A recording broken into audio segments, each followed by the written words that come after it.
Finalmente assisti Sonhos de Trem, né? Train Dreams. E eu vou ser bem transparente aqui. Eu não consegui ver ele na época que ele tinha saído, mas eu tava vendo os possíveis indicados ao Oscar, né? Eu fui acompanhando os possíveis indicados e eu via que ele tava super bem cotado tanto pra categoria de canção original quanto pra categoria de melhor fotografia. E eu falei, cara, eu vou deixar as indicações saírem, porque se ele for indicado, eu vejo, eu vou fazer conteúdo dele. Então eu deixo pra assistir quando as indicações, né, forem divulgadas. E ele está entre os indicados não apenas nessas duas categorias, mas também na categoria de melhor roteiro original, na verdade roteiro adaptado, e também na categoria de melhor filme. Só que assim, como as indicações já saíram, eu acho que não dá pra gente também assistir o filme sem prestar atenção e olhar pra essa questão das indicações, né? E eu vou dizer que a indicação de melhor fotografia, ao meu ver, é uma das indicações mais merecidas da temporada. E olha, eu não tô falando só porque o diretor de fotografia é o Adolfo Veloso, ou seja, um brasileiro. Eu realmente fiquei muito impressionado. Acho que desde o primeiro minuto, a fotografia foi o que mais me chamou a atenção, né? As cores são muito lindas, a forma como as cores estão super saturadas, mas na medida para dar o tom do filme, né? As cores assim da floresta, o filme que tem muitos takes abertos, muitos takes ali com árvores. Cara, é tudo muito lindo. Mas a maneira como ele manipula também, usando toda a luz natural e usando também luz de velas e o contraste de luz e sombra, cara, dá uns takes, assim, vários momentos onde o protagonista, interpretado pelo Joel Edgerton, ele tá dentro da casa dele, iluminado simplesmente por uma luz de uma vela. Tem os momentos ali onde a gente vê vários takes olhando para as árvores, né? A gente vê ali a câmera voltada para cima, olhando realmente. Cara, é tudo tão lindo, é tudo tão imersivo que realmente, assim, desde o primeiro momento é difícil de não olhar para a fotografia com todo esse carinho, né? De realmente, pô, é o grande destaque do filme. Facilmente uma das melhores indicações que eu já vi na temporada do Oscar, assim, cara, no momento que eu salto os olhos, eu olhei e falei, cara, tem que ganhar esse prêmio, sabe? E como eu falei, beleza que a gente tem ali o indicado brasileiro, que é o Adolfo Veloso. Parabéns ao Adolfo Veloso pelo trabalho dele aqui, realmente é um trabalho lindo. Mas eu não tô falando disso só porque o cara é um brasileiro e a gente quer o Oscar, mais um Oscar pro Brasil. Não, realmente porque o trabalho é muito bonito. Eu acho que todo mundo que for assistir Sonhos de Trem vai acabar se impressionando com o aspecto visual do filme, que é um aspecto que captura muito bem todo o tom da melancolia, né? Acho que a melancolia é a palavra-chave para descrever Sonhos de Trem. Porque ele é um filme que narrativamente ele traz muito desse lance da melancolia. Acho que é um lance do visual, é um lance da narrativa, é um lance da jornada do protagonista, que é uma jornada muito solitária. Tem todo o lance de o profissional ali invisível, o homem invisível que está trabalhando para construir, erguer uma nação, mas ele não vai ter a sua história contada porque ele é simplesmente uma engrenagem desse universo, né? Uma engrenagem do mundo, do capitalismo, que vai passar por cima e no final vai esquecer essas pessoas, porque no final o que importa é o macro, né? A história que vai ser contada é a história dos Estados Unidos, é a história do país, é a história do mundo, e não a história desses trabalhadores ou deste trabalhador individualmente, o que já dá um tom meio melancólico, meio reflexivo, meio, né, filosófico sobre propósito e tudo mais, mas que aqui, no aspecto narrativo, no roteiro, no aspecto da fotografia, né, do design de produção, todos os aspectos, o aspecto visual do filme, acaba encontrando esse tom muito melancólico, né? Um filme que ele é razoavelmente, eu não diria dramático, mas ele tem essa veia, né, de drama, de tristeza, e que justamente também nunca deixa de lado essa beleza, acho que por isso tão melancólico assim. Mas, por outro lado, eu realmente acho que Sonhos de Trem acaba sofrendo de uma beleza vazia. Por mais que ele seja um filme incrivelmente bonito, incrivelmente assim belo, narrativamente e visualmente, eu sinto que tudo isso acaba embalando uma trama que ela...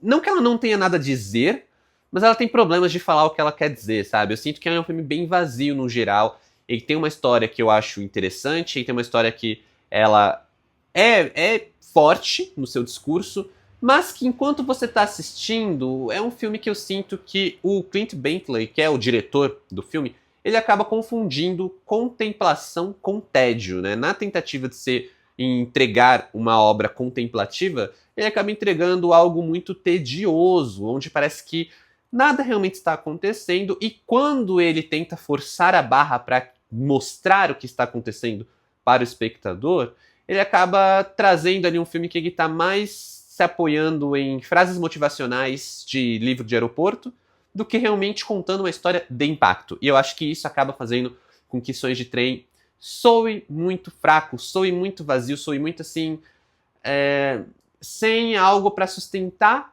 todo aquele impacto visual que ele causa logo nos primeiros minutos. Tudo isso acompanhado de uma narração que, pelo amor de Deus, parece que está tentando traduzir o sentimento em palavras. Um sentimento que, pior, já estava sendo ali muito visível, muito provocado pelo trabalho artístico da coisa, né? Então a história já traz um sentimento, a fotografia já traz um sentimento que você poderia talvez realmente estar sentindo se não houvesse uma narração incessante tentando dar conta disso o tempo inteiro. E talvez justamente por isso que a gente tenha como um dos grandes destaques do filme o personagem secundário interpretado pelo William H. Macy, né, que é um personagem que ele traz ali uma carga também melancólica, também de um homem que já viveu o que tinha para viver, é mais velho e tem uma visão de mundo um pouco mais afiada, né, mais diferente, realmente trazendo esse lado mais filosófico, esse lado mais contemplativo e que combina de fato com a obra que a gente está assistindo, né? Realmente esses personagens, sim, na hora que ele está ali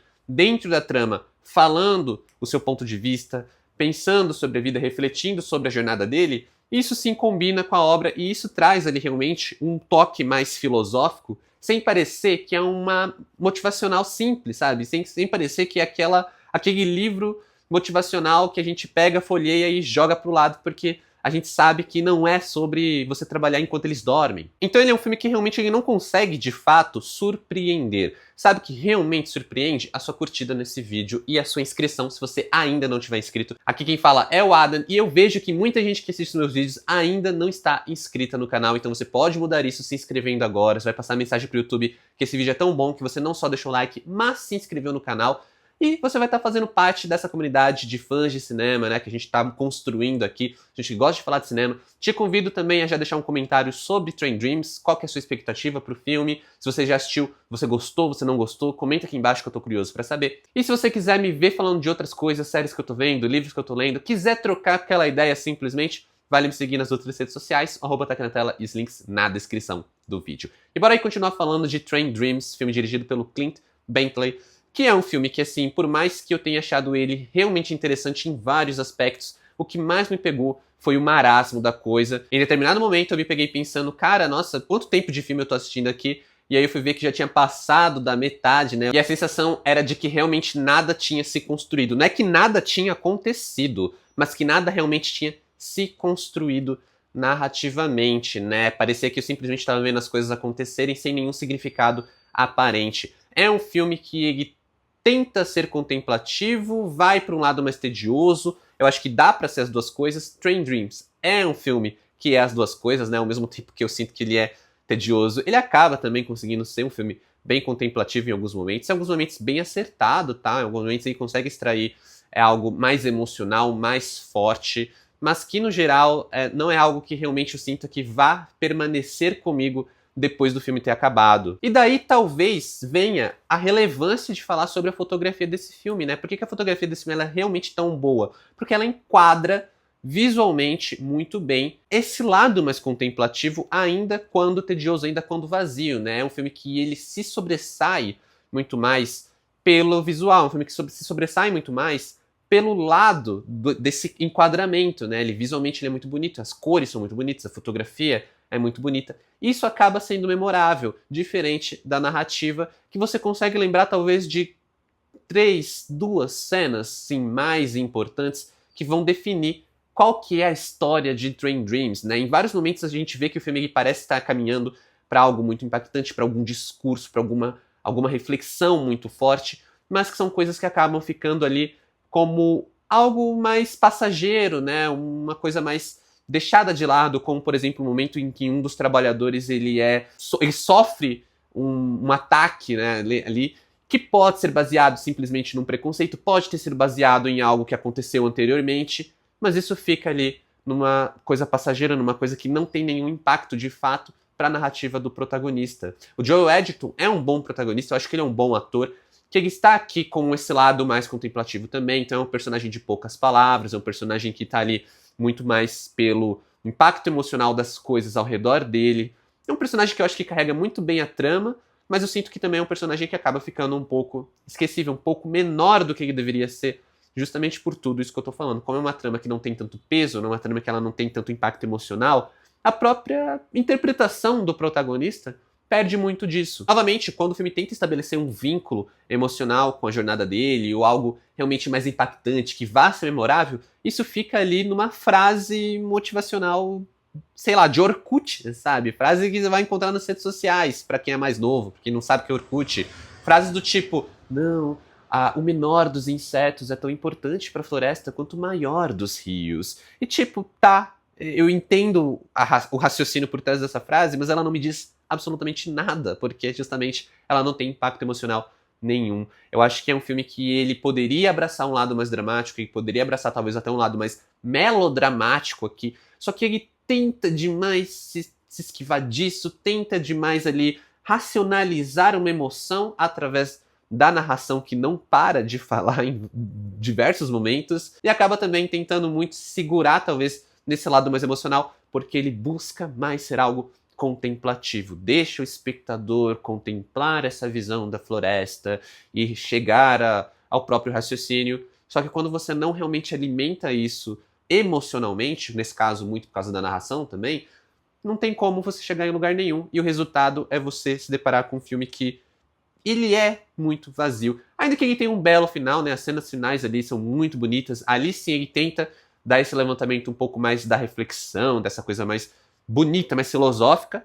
Mas aí também já tá pra acabar, e no final das contas a gente lembra mais de toda a jornada vazia do que realmente de um final que é um belo final, mas também não é o melhor final de todos, não é o momento mais impactante de todos. O resultado é que Train Dreams acaba realmente marcando pela fotografia e também pela música, tá? A música, quando o filme acabou ali, eu fui escrever sobre o filme e cara, realmente, eu fiquei ouvindo a música, né, dos créditos, e a música é muito boa. A música também é bem legal, bem boa. Acho que também mereceu indicação. E eu não queria me ater tanto a falar sobre as indicações, sim falar sobre o filme, mas o filme também não dá muito pano pra manga pra gente debater, tá? Ele realmente é uma contemplação muito vazia, o que é uma pena, porque tinha potencial, sabe? Podia ser mais marcante. Então, pra Sonhos de Trem, nota 4. Candidatos do Netflix, eu prefiro ficar com Frankenstein, que me cativou mais, me marcou mais. A sensação que eu tive com Sonhos de Trem foi algo mais parecido com a de Sentimental Value, que é emocionalmente longe, né? Algo que teve uma desconexão pessoal ali. Não consegui me conectar, não consegui curtir, não consegui realmente abraçar a obra. Mas é isso, pessoal. Como sempre, muito obrigado por assistir esse vídeo até aqui. Valeu, falou e até mais.